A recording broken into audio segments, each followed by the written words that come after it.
Shalom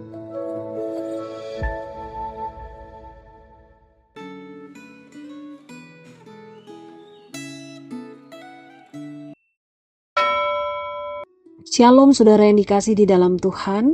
Hari ini kita akan sama-sama merenungkan firman Tuhan dengan tema hikmat dimulai dengan takut akan Tuhan. Sebelum kita merenungkan firman Tuhan, mari kita berdoa. Bapa di surga, terima kasih, kami bersyukur di hari yang baru ini Kau berikan kesempatan kepada kami untuk boleh merenungkan firman-Mu. Biarlah Roh Kudus-Mu yang akan membukakan hati dan pikiran kami, sehingga kami bisa mengerti dan memahami apa yang menjadi tujuan Tuhan dalam hidup kami. Berikan kami hikmat untuk bisa menjalani kehidupan ini, supaya apa yang kami jalani boleh sesuai dengan kebenaran firman-Mu. Berkati waktu ini, hanya dalam nama Tuhan Yesus kami berdoa. Amin. Saudara, firman Tuhan hari ini terambil dari Amsal pasal 9. Kita tidak akan membaca keseluruhan dari perikop ini, tapi kita hanya akan membaca ayat yang ke-10 sampai ayat yang ke-12. Demikian firman Tuhan. Permulaan hikmat adalah takut akan Tuhan, dan mengenal Yang Maha Kudus adalah pengertian. Sebab karena aku umurmu diperpanjang dan tahun-tahun hidupmu ditambah. Jika engkau bijak, kebijakanmu itu bagimu sendiri. Jika engkau mencemooh, engkau sendirilah yang akan menanggungnya. Saudaraku, ada dua hal yang bertentangan dan saling bersaing merebut perhatian manusia, yaitu hikmat dan kebodohan. Pertentangan dan persaingan itu digambarkan sebagai dua perempuan yang berusaha menarik siapa saja untuk bergabung dengan mereka. Hikmat digambarkan sebagai wanita yang membangun rumah, menyiapkan pesta, dan mengundang orang yang tak berpengalaman untuk datang dan memperoleh pengertian. Kebodohan digambarkan sebagai wanita yang suka memikat orang yang tidak berpengalaman, mengumbar janji, menawarkan kenikmatan palsu secara instan dan gelap, penuh rahasia, tetapi ujungnya menuntun kepada kematian. Pertentangan ini makin diperjelas dengan membandingkan dua karakter manusia. Orang yang suka mencela atau mencemooh dengan orang yang bijaksana.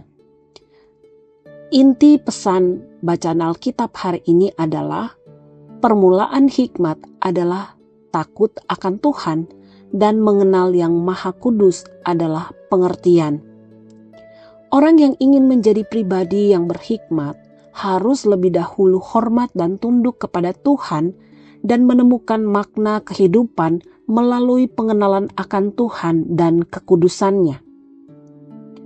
Saat hendak ditangkap oleh para hamba imam-imam kepala dan tua-tua bangsa Yahudi, Kristus tidak memilih cara mudah dan nyaman, yaitu meminta Bapa mengirimkan 12 pasukan malaikat untuk membantu dia.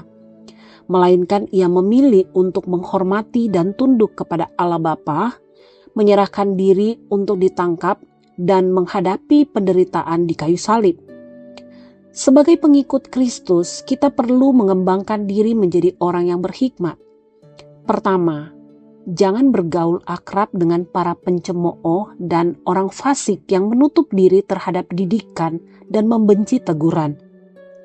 Kedua, serahkan diri dan bertekad menjadi orang yang benar dan bijak, yang membuka diri terhadap nasihat firman Tuhan dan bertumbuh menjadi makin bijaksana.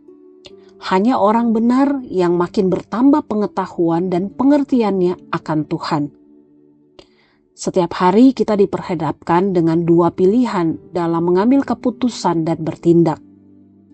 Yang pertama, memilih menjalani kehidupan yang penuh hikmat, yaitu menjadi pribadi yang hormat dan tunduk kepada Tuhan, atau yang kedua, memilih menjalani kehidupan dalam kebodohan, yaitu menjadi pribadi yang naif dan bebal, mudah dipengaruhi oleh tawaran kenikmatan duniawi yang sifatnya sementara, instan, dan terselubung. Saat Anda diperhadapkan dengan dua pilihan tersebut, jalan mana yang akan Anda pilih?